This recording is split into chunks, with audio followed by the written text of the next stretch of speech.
righty. Welcome to the Made for Agriculture podcast. Welcome to another episode of the Made for Agriculture podcast. I'm your host, Landry Jones, and with me today is my co-host, Scott Wilburn.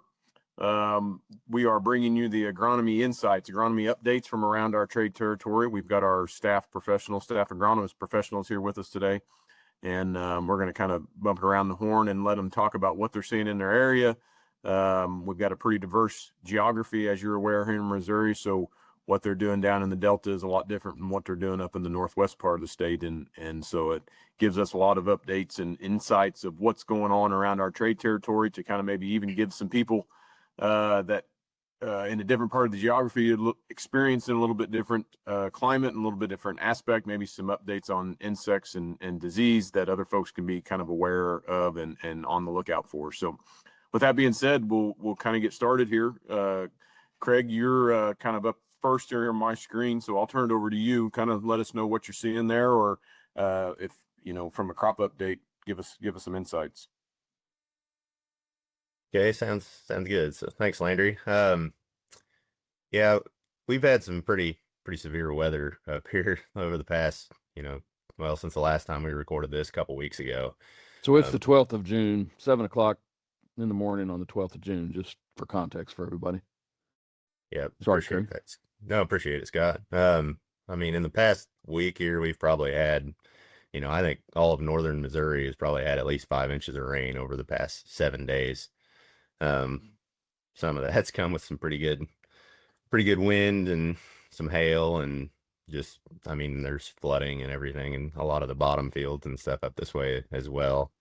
So, all that rain's kind of presented some challenges with getting field work done, and just realistically, a lot of our corn probably ranges between about B6 and maybe B10. There's still a lot of corn that guys are kind of hoping to get a herbicide application made on. That being said, we're running into label restrictions now, so a lot of that's you're kind of just evaluating the weed pressure that's out there, and if it's another 7 days before we get in the field, you're going to be pretty well out that. So, but trying to evaluate that weed pressure, the fields that are a total catastrophe, maybe trying to go in with using drops on and some of the safe and dicamba products to address any water hemp or something. But otherwise, we're probably going to have to tolerate some of those weeds that are out there and just kind of go roll on. That's kind of also led us into, I think, some of the soybean fields as far as getting herbicide applications made have maybe been put on the back burner a little bit, just with the timing and everything. That being said, we're going to be rolling up on some label restrictions in soybeans as well.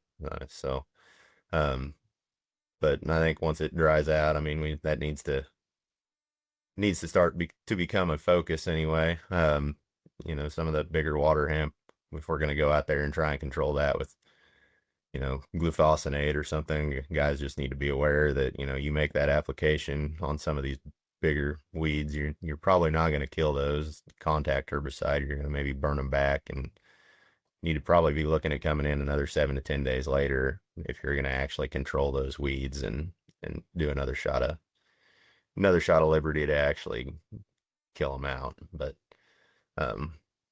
using the residual herbicides has been a big deal where we've done that well this year, and just kept the weeds from ever coming out of the ground. The water hemp, that's by far been the most successful method that we've had, or applications. So some of that rain and everything, we've also had some pretty severe weather up this direction. I mentioned the hail and the wind and everything. There's some guys that are looking at maybe doing a fungicide application on some of this corn. Just got pretty tore up and everything from some pretty severe hail. You're right there around that V8 time frame when that corn's trying to set an ear, determine rows around. So I'm trying to mitigate some stress that crop has received right now with fungicide, some of your strobies that promote plant health, and throwing in an SDHI or a Triazole for some disease protection there as well is not necessarily a bad thing. Biggest thing is, and I think we're probably getting ready to apply some of those since some of this hail damage has actually happened. You need to wait, about 7 days or so at least anyway, try and let those new leaves start to come out of the whirl on some of this corn before you go out there and just make a pass. But just something to keep in mind, can really, help take the shock out of that corn plant and all the stress that it's been under. So some of the wind damage we've had, I mean, we're super saturated, and when you get those wet conditions, it restricts root growth and a lot of that corn, causing some of the corn to maybe, we've had some corn layover. I mean, I think it's got time. It's gonna gooseneck back up and probably be okay. But just it's been pretty stressful conditions. Seeing a lot of yellow in corn, just anaerobic soil conditions, no oxygen present. So need to be mindful of that and making sure we're replacing nitrogen and stuff too as we kind of get into the season. But that's a little bit of what we got going on up this direction anyway. Okay. Appreciate it. Garrett, down the Boot Hill, give us an update. Well, corn-wise, to stay on topic, we've seen some similar stuff with some corn blown down in places, and it's popped back up, and it was blown down pretty flat. So that's kind of spotty, storms that come through, not everywhere. And then we're right there at Tassel, and so we're starting to do fungicide shots. And really, that brings up a topic that it may be becoming more common practice now, but like before, 20 years ago, it was as fungicide, guys were on the fence on fungicide, and they've proven to do that. Now, when you talk about throwing in a foliar with fungicide, how do you guys feel about that? What do you see? Why is it such a big deal now to throw a foliar in with fungicide on corn? Well, we kind of talked about this a little bit off camera. Scott, you want to kind of give us some insight on how that works, or what the grower or the listeners? Yeah, I mean, there's several things we can do, but the one that we've probably done the most of is one of the nitrogen products. So our product is Trend B, has nitrogen and boron in it. Nitrogen has, not to get too far down into the weeds on it, there's some processes that happen when fungicide is working on disease in the plant, and some of that is actually fueled by nitrogen. We got some pretty complex charts we throw up on a screen when we're talking to growers or to our employees to educate on this stuff. But basically it makes that, having some of that in with it. The thought is that it's making that available, and it's ready for the fungicide in the plant to do their thing in fighting against that disease. Just makes it much more efficient is probably the best way to put it, because it's a super low rate of nitrogen. I mean, our product is Trend B, and the other piece of that, the B part, that's for the boron. That's something unique to Trend B. The boron was added because we're generally putting this on at VTR1, so reproduction is starting. Boron's very important to that process. Problem with boron is it's very mobile in the soil, but it's not mobile in the plant. So as far as the plant able to, when you see nitrogen firing at the bottom of the plant, or potassium firing at the bottom of the plant, that's the plant moving that around to where it needs it, and it's not able to do that with boron. So we're putting it on when it needs it, along with that nitrogen for the fungicide. Now, the thing we want to really stress, we've seen some very good results of this. I mean, a lot of times with our newer fungicides, it's not uncommon to see 13, 14, 15 bushel, and it's not uncommon to see another 8, 9, or 10 when you add a product like Trend B to that. Adding just the Trend B, though, is not going to get you that by itself. It is a very small amount of nitrogen. This is very much two things working together to increase the total benefit. Rocky, you have anything to add on that? I know y'all done a fair amount of that too. Yeah. So, you know, at my previous job working for the affiliate, the MFA affiliate, we ran through about a semi-load of foliar nitrogen every year with our fungicides. Had a very good symbiotic relationship there. You know, they just are hand in hand carrying each other through that plant, and it was a very good experience. You know, every grower that did try that or that we ran comparisons on, yeah, Scott, it was 8 to 10 bushel consistently. You know, some years the fungicide might make up 15. Some years the fungicide might make an additional 10. But the trend be consistently move that 10 to 18 or that 15 to 20, 25, you know. So it's been a very good product. The thing that I've always, you know, right, wrong, or otherwise, I've always kind of used it as a surfactant in a way, you know, because we've got a whole gallon of that product going out there. So whenever I would run that with my fungicides, I would usually half my surfactant rate. You know, instead of going a quart per 100 gallons, even through an airplane, I would do just a pint per 100, or I would substitute that for one of our products like PowerShot at a lower rate, just to help with deposition and things like that. But no, that's one thing that I always recommend to my growers is throwing in foliar nitrogen with their corn fungicide. That help, Garrett? Yeah. Yeah, it's good info. What What's else you got going on down there? Yeah. We want to go to other crops or stay on corn? Go ahead, Garrett. Just let her roll. The wheat's been getting harvested. It's been pretty fair. 80 to 100 bushels. I guess that brings us into beans. I guess you make sure you spray your wheat stubble if you're going to plant wheat beans and start off clean.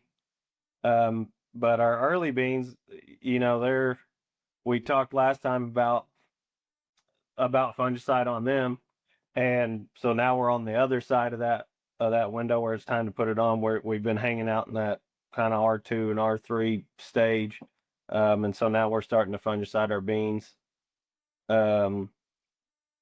They've been seeing some stink bugs. They're spraying them. That's the beans. We can talk about cotton and rice a little bit if you want me to, or I can hang out here for a minute if you guys have anything you want to say about that. I don't have anything to say about cotton or rice.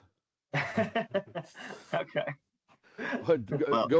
Go ahead, Garrett. I mean, go ahead and tell us. I think everybody's always interested to hear this stuff, even up here where we have nothing to do with it. The cotton's moving along good now. The heat is good for it, and it's starting to grow. It's been top dressed, and so now we're starting to get in that 5 nodes, and when it gets there, it can handle thrip pressure way better. You know, early it's kind of a battle. If you get cotton that gets behind, the thrips are tough on it, and so but we're getting past that now where they can handle that, and it'll do a lot of growing here this month.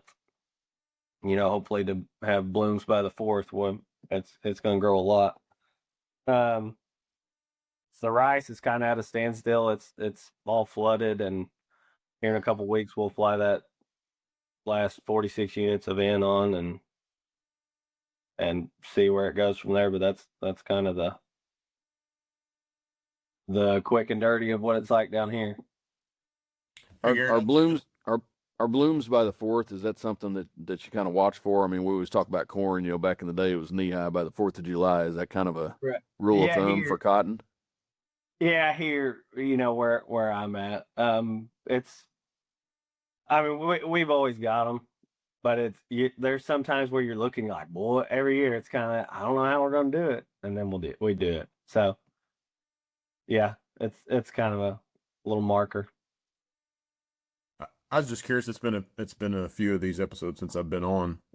What's the weather like been down there? Have you guys? I know it was dry for a while, but have you guys kind of started to get back in shape, or is it still fairly dry? It's just spotty. It's just so scattered with the rains. There's not a probably most places have had significant or enough water. I wouldn't call it an outright drought, but it's just like where it's at and when it happens is so random. It's just so scattered across. This morning it rained. Same deal. It wasn't. It's never rain. It never rains when it's supposed to, and then it does when it not supposed to, and so it's just real scattered. That makes it really tough to plan when you're trying to get fertilizer or chemical out in front of a rain, and so that part's been kind of tough. But eventually, we've just had to let it rip, and when we're done that, it still rained. We just didn't know it was going to. So that's we're okay on in that regard. Mostly, if we can get the crop up, we'll survive. But so we're there. Yeah. Well, good. Like I said, I knew it'd been dry down there for a little while. I was just kind of curious how it was progressing. So it looked like you guys were getting some rain as it was moving through, but yeah. Okay. Cool. Appreciate it. Scott? Yeah, a lot of similarities to what Craig had to say. I can't remember which night it was. We were predicting. I mean, we've had some pretty heavy rainfall as well in multiple places. 4 and 5 inches and more. Just heard some kind of horror stories. In some local areas of just being very intense in one little spot and the flooding and all that. Kind of felt like we dodged a bullet the other night, though. They were calling for some really bad storms, and I think that's when Craig and them when they were just nailed. Looking at the map, they had predicted them to be north of 70, and they were, basically it looked like it almost just drew a line across that whole northern region, and we kind of missed the heaviness of that. But yeah, definitely a lot of heavy rain and depending on where you're at in the region. I mean, on the east side where we just sit there flat and on the clay, and it just, there's guys been trying to plant for weeks now. I mean, stories this week about having pulled planters out when they were forcing things a little bit. And I was talking to a gentleman earlier this week, known forever. He's upper 70s probably, but he said he's, basically put 64 crops in, and he thinks this one's been the toughest for getting a stand on beans. And I think of some other years that I can even remember, and that kind of surprised me a little bit. But I mean, when you start talking about 2 and 3 times, and we've also added some things, which I tip my hat to the guys trying to do it. I mean, we see huge benefit from cover crop on both the conservation side and even some weed issues where it's thick enough, which makes it even tougher to manage. But we've added a lot of those things. This gentleman I was visiting with has as well. And, adding a cover crop and those kind of things definitely increases management. And I think people need to, when they see that, they need to understand that this guy did it. He's doing it for the right reasons, but he's taking on some extra work. There's easier ways to farm a lot of times. I mean, even seeing your stand, I mean, it's just so difficult to know what you have. And that's way more stressful, I think, than somebody not involved in that might know. To be able to, we always count what's right in front of us, but the whole time we're scanning that whole field, and you lose that. I mean, it's like going out and scout the field with a flashlight. I mean, it's all you can see is what's right in front of you. So, our corn's ranging from, a few inches high that's been recently planted to there's a little bit tasseling. I haven't seen this yet, but I've got some reports, and so I mean, we're kind of running the gamut. As Craig said, a lot of questions this week about what the heck can I spray. A lot of conversations about impact. A lot of cautioning people on glyphosate late. There's still a lot of perception out there that, well, it's a Roundup plant, we spray it with Roundup. It is a Roundup plant. You're not going to do anything to that plant. That ear, though, depending on the parentage and everything involved in making that hybrid, may or may not be completely glyphosate tolerant. Very good chance that you have about 25% of the kernels that could be susceptible, and And even beyond that, you've got a lot of surfactants in a product like Powermax, and we can have some issues with that when you're with arrested ear and those kind of things. So you just have to be very cautious of that. There are some labels that will move you onto drops, and I know hardly anyone has drops, and half the rigs are set up on 20s where it doesn't matter if you had them or not.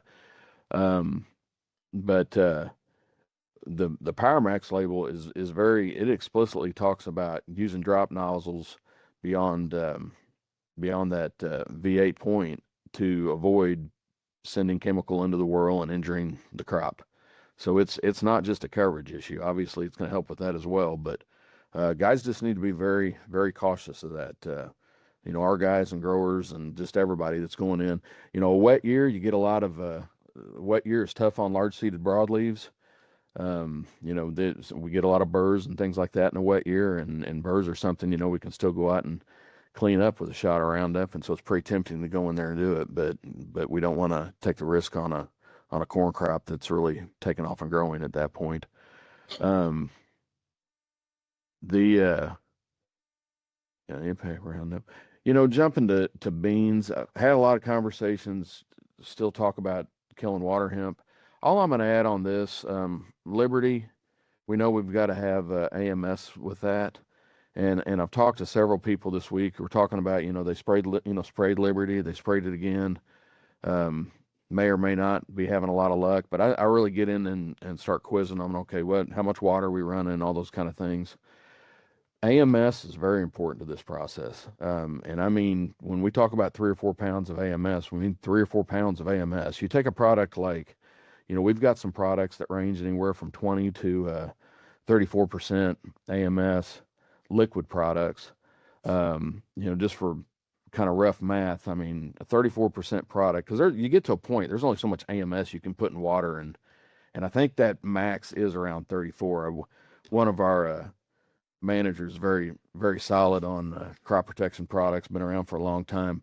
He physically kind of did this once, kept adding water and seeing how long and it maxed out about that same area. So with that, I feel like even if I'm talking to somebody about a product that I'm not familiar with, I mean, if I go to the upper end of that, and then you start talking about only adding, so many ounces per acre or anything, you're just not getting any AMS.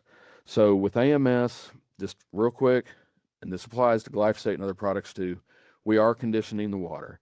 So the sulfate is tying up the calcium that can tie up our chemical.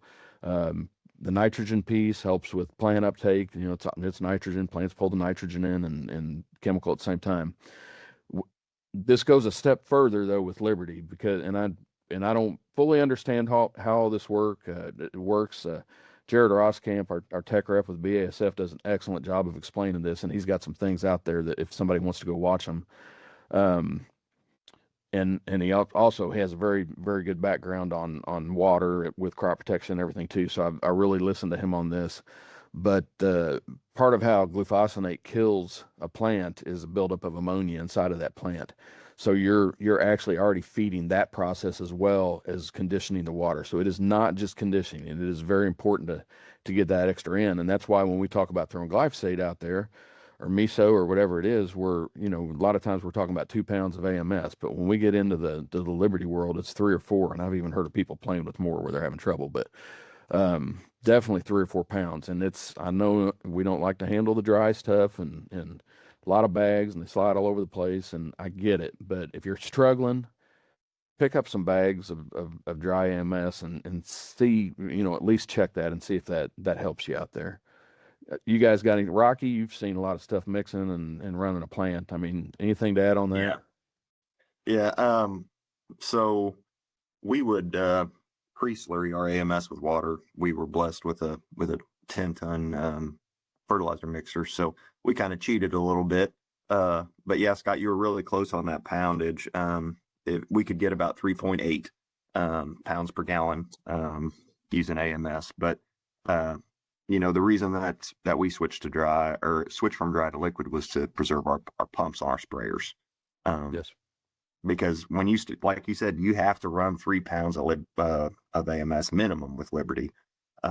And I've seen, like you said, these guys playing with 6 or 7, you know. I haven't necessarily noticed any difference going above 3 or 4, besides crop response, you know. I think you do get a little warm at times, but no, the AMS piece is so crucial there. And something else I want to call out is I don't think this is an everybody problem, but whenever we get in a hurry and we're dumping AMS into cold water, we really need to make sure that we're letting that stuff incorporate. We need to be running that sparge pretty heavy. Liberty already likes to foam. Everybody knows that that's ever handled it. But be ready with your defoaming product. Keep that sparge going and let that AMS get into solution. It can take, 10, 15 minutes of heavy mixing. Even now, whenever our water's a little warmer, because we're, on a 1,000-gallon tank, that's 200 pounds of AMS. If you run a 20-gallon of the acre, that's 4 bags of AMS. So trying to get that into solution is going to take some time. So don't rush it. It's better to just wait an extra 5 or 10 minutes when you're mixing versus having to respray the whole field. And that's Yeah, that's just good advice. That's good advice on mixing, period. A lot of times Yes. we really focus on the order, and a big part of that is not to. You used to work with a rep that the way he said, don't slam them. And it was very, very good advice. And there's times I would almost rather see. I'm not saying to mix in the wrong order, everyone, but there's times I would almost rather see the order maybe not perfect but spending lots of time in between each product and letting it. Watched a presentation a couple of years ago with an older guy that'd been in the adjuvant business. He talked about going on a service call once where two guys that were spraying at a location were using the exact same stuff, and one of them was having all kinds of problems with, just creating some pretty funky mixtures in the spray tank and all that kind of thing. And long story short, what it came down to, one of them was a smoker and the other one wasn't. And he said that, the guy that was the smoker, he'd throw something in there and walk over and kind of smoke and play with his cigarette a little bit and did that kind of thing. Then walked over and added something else. He was just a little more casual with it. I'm not suggesting anybody start smoking if they're spraying, but I mean, but there's points to it, and I'm sure he told that to kind of make an impact. But when you start throwing those things one after another, the order really stops mattering. I mean, you're just slamming them. So AMS usually going to go in first, like Rocky said, get in good solution.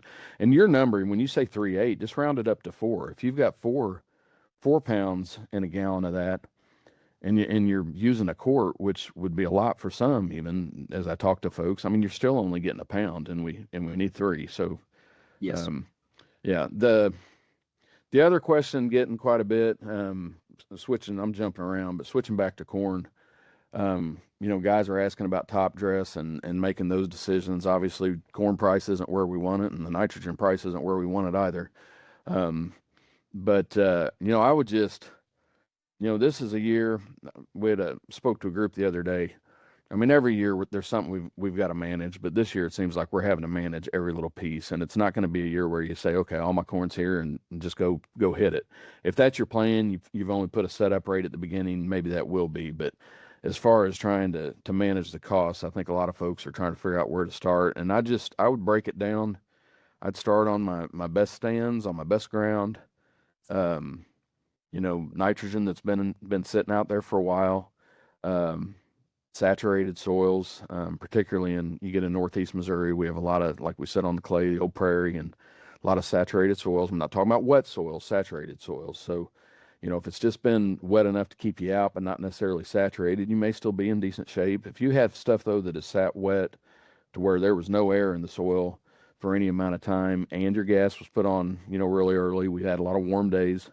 Very good chance that a lot of that ammonia was nitrate at that point. To think of it real quick, just kind of put in something to illustrate what we're talking about. We put on NH3, eventually it's going to turn into nitrate, that's NO3. And when you have saturated soils and there's no air in there for all the critters in there that need oxygen, they start going after the nitrate. And so NO3, they go after the O, and the N goes back up in the air where it started before we, turned it into ammonia. Those are the fields that I would look at first. Driving down the road, there's some corn that looks really good. There's also some corn that even from the road, it looks a little thin. I would look at my populations, try to have realistic expectations of yields, and really try to prioritize those top dress applications where we can get the most bang for the buck. We noticed we were teasing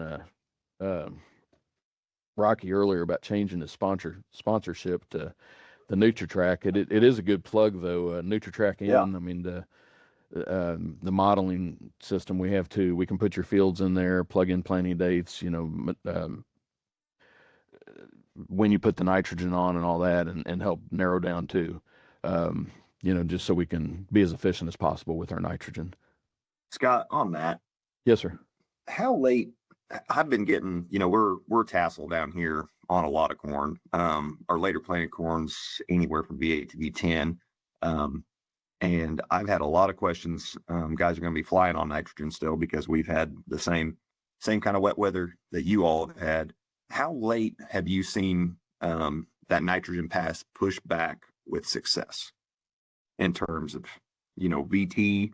I know that It's getting this is off the top of my head, and I don't want to misquote anybody. I remember Peter Scarf at the university did a lot of work with nitrogen, and he's retired over in Australia now, so I can't exactly just ring him up as easy. But did a lot of work where they intentionally stressed corn, and saw positive responses all the way out to, if I'm remembering this right, and if anybody thinks otherwise, correct me, but I think it was up to a couple of weeks after tasseling, after pollination, basically. I mean, it was really late. Now, that doesn't mean that you could stress it all the way and return it to what it would have been if you had nitrogen on early. But as far as getting positive response for those end dollars, now again, there's a matrix here of crop price, nutrient price, and it's pretty extreme delta now, probably from when we were doing some of that work then. But you can give up. The point really needs to stand that you can give up on nitrogen way too early. And I've worked with growers, a lot of irrigation in Audrain County, and I can think of a few. I won't call them out here, but I can think of a few on top of my head that have ran nitrogen awfully late through their irrigators, and when the tank ran out, they just let it keep on running. When the UAN tank rather ran out, they may just kept it on running or ran it to get it back or whatever. And you have this pie piece out there that didn't get that extra 20 some odd pounds and even could see that. So you can go awfully late. I mean, you don't want to, what'd you say, Rocky, V10, V12 you're talking about? I mean, that's awful early to be giving up on your nitrogen. Yeah. Yeah. And these are very case to case. That's what I'm really trying. There's years where everything probably ought to be top dressed, and I'm just trying to kind of break it down in a way to just help stretch these fertilizer dollars. Try to put it in the best place to get the most bang. Well, you've got that. If you've got that corn though, and I mean you're at R2, R3. I mean that's when a lot of that kernel abortion happens. If you're going to be short on N, I mean, go ahead and make that application. If you're, when you think about dry matter accumulation within the grain, I mean, you're really not even 50% of the way there until you're at R5. So, I mean, just it's gonna be better than leaving it short. I mean, if you're seeing those lower leaves firing now, I mean, it's only going to get worse. Now, the extreme of this, I guess I would say, when we've gotten into really stressed corn, and I've actually went out and looked at some stuff with Dr. Scarf back. I'm 15. I remember going out and looking at corn with him, and there was corn that we had conversations at the field that he thought would absolutely benefit, and would at least break even and have the potential to do beyond that. But on really stressed stuff, then you start getting into insurance pieces, and yeah, it's going to pay for it. But I mean, if it's got to be at least 120 to get in the money or whatever it was, that was an element. I don't think we're not necessarily dealing with this here. I mean, we're dealing with just again a corn price not where we want it, and awfully expensive nitrogen at the moment. But yeah, to Craig's point, I mean, there's a lot of things happening after pollination, and if you're already pretty stressed, I mean, It's another beauty about NutriTrack N though too. I mean, those models, I mean, it's taking into account your price in and your price per bushel and your yield goal and all that too, and it's spitting out some of those variable rate recs to at least give you an idea. So, I mean, it's a model, but it's certainly worth giving it a look, I think, too. So, it's getting to be a pretty common practice that we're flying on 46 units at tassel, on our corn, and we were just there at, when we top dressed. We're not put on gas, but we've seen such a benefit that we're just making it a common practice. I mean, the more you spread it out, the more efficient you are with it. Having that through grain fill, there's just a lot of benefits to it and yield benefits to it. Rocky, I know we've seen some wheat pictures from you, so we definitely want to hear about that. But yeah, why don't you give us a rundown of what's shaking down that way? Yeah, you bet. You bet. So lots of nervous combine operators right now. We've got some wheat that is starting to shatter out of the head. We've had rain events come through, followed by pretty significant heat waves. And as that grain, soaks up a little bit of moisture from the rain event, heat comes in, shrinks that kernel back down, and it is essentially threshing itself in the head. Just slowly working its way out. And so that wasn't the pictures you sent with all the kernels on the ground. That wasn't hail or wind or storm or anything. Okay. Yep. I mean, wind would play a factor in that for sure, but no, we have had no hail. And just we had dry wheat and it was ready to go. And they just happened to hit same time as this rain. A lot sprouting, of the just starting some are starting to sprout. Yeah. And I don't think that's, helping matters with staying in the head, because that sprout is going to push it further out and just cause more loss. So it's going to be interesting to see kind of the numbers roll through.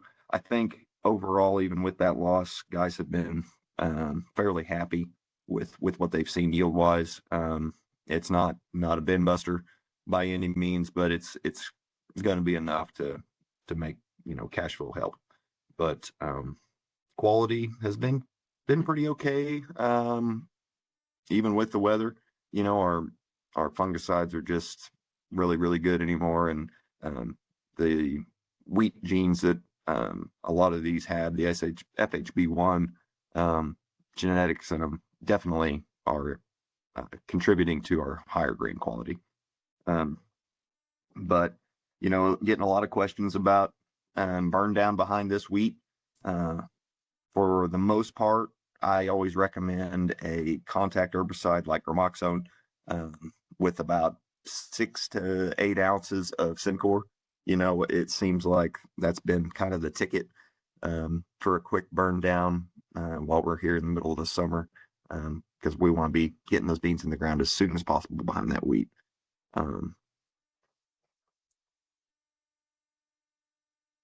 Yeah, corn wise, we like I said, we've got stuff ranging from V7 V8 that is 18 inches tall to tassel.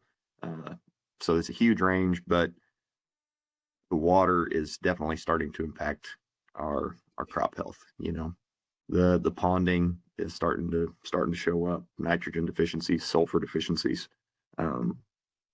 So there's going to have to be some course corrections made.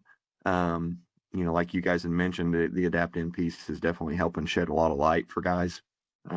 We were playing with the rooting depth side of things the other day, because we had, just got out there on those fields and dug up a few plants and got accurate rooting depth numbers, and that definitely changed the recommendation a little bit. It was enough to make it worth the trip out there to inspect the crop, for sure. So going on to soybeans, the earlier planted crops that were put in the ground around corn planting time, we're sitting around R2. So R1, R2 on those earlier maturities, earlier planting on the northern end of my territory. So Harrisonville, Adrian, Appleton City, that area in there, we're going to see quite a few R2 beans. The further south you go, the more double crop acres that we carry, and not consistently. Historically, guys have planted 1st of June for their first crop beans, and we're running roughly anywhere from a 4.6 to a 5.3 maturity in this part of the state. So we're usually putting those in June. Double crops come out, and we're going to run the same maturity in our double crops that we do in our first crops most of the time for a lot of guys. So on those acres that we've already advanced to R2, we still have some decent weed pressure just from not being able to get into those fields. And, we're going to run the risk of, call it being off label on a lot of chemistries. We're going to run the risk of flower abortion.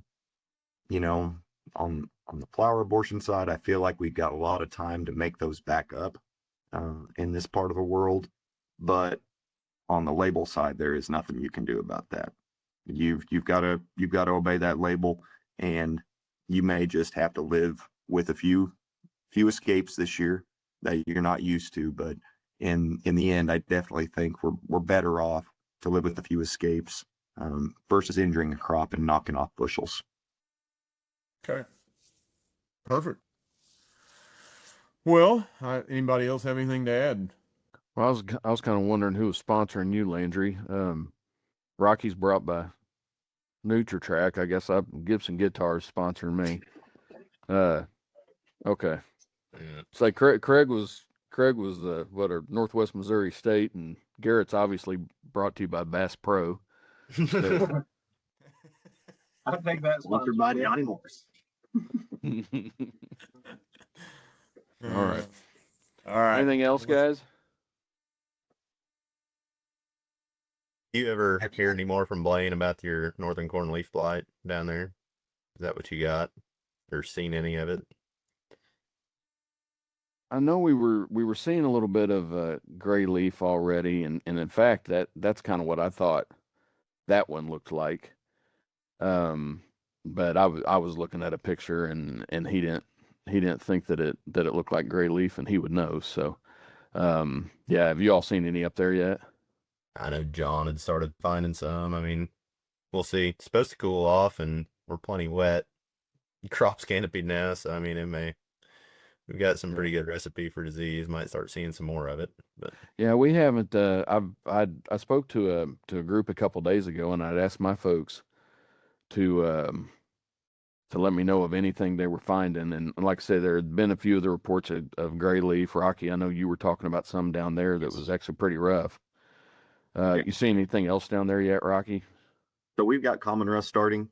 It's hit and miss. I wouldn't say it's a huge problem. I don't think it's going to be impacting yield, but the gray leaf continues to develop. I mean, we just about, I'm going to say 25 to 30% of the fields I've been in this week that are tasseled have shown just a little symptomology of gray leaf. I've been able to find it. It's not at ear leaf in most cases. We're still below ear leaf, but it's definitely going to be an issue this year, I think.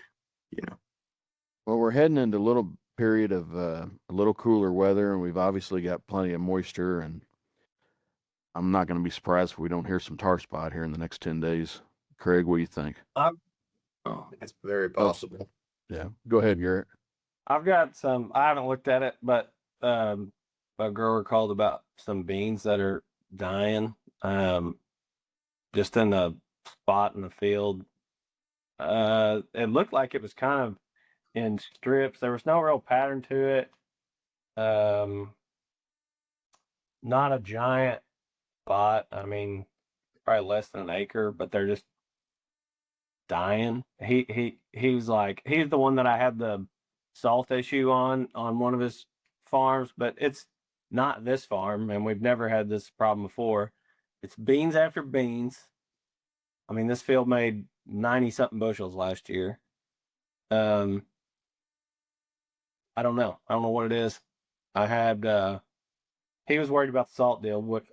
Josh went out and pulled some samples just to, we'll run the soil and see if there is any kind of salt issue there. But I don't know what disease, is there a disease that you think would cause that? Could it be Phytophthora. That's what first thing comes to mind for me. Phytophthora? Yeah. How big are the beans, Greg or Garrett? Right there, R3 probably. Yeah. Yeah, and that's where if you can get them into y'all have heard me say this, everybody always teases me because I'm like, I'll send them to the lab. But I mean, the reality is there's only so much we can do on a tailgate sometimes. I mean, if you can get them in there and get a confirmation that lets you know a little bit more about what you're handling and the difficulty there, and I think we talked about this a couple of weeks ago, worth bringing it up again, is when you start dealing with those kind of things, especially on these beans that are just going in the ground or we're just evaluating stands, you end up with a thin stand and it's driven by an issue like that. I get concerned about letting too thin of a stand go because we can lose more as the season goes on. So that's another reason that it's not just academic to know that this is why I lost this. If you tell me it's Phytophthora and we've got 80,000, I'm concerned because I think after every significant rain event, we're probably going to lose a few more because I've just seen it too many times. And fusariums and some of the other things may drive the same way, but knowing that you've got something, it's kind of that biotic, abiotic thing. If you've got something that's